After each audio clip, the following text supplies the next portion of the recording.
Ich mache heute Batida de Coco aus meiner Heimat.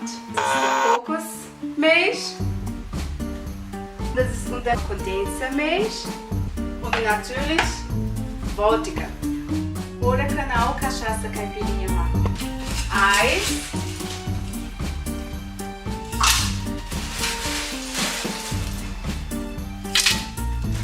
Jetzt mache ich Kondensmilch auf.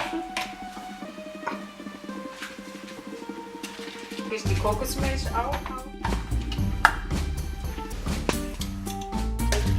Opa, Kondensmilch mache ich die Cachaça.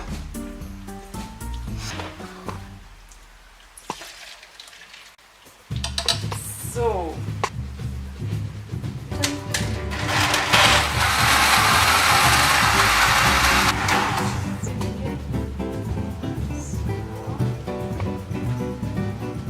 So Leute, ich bin fertig mit meiner Batida de Coco aus Brasilien.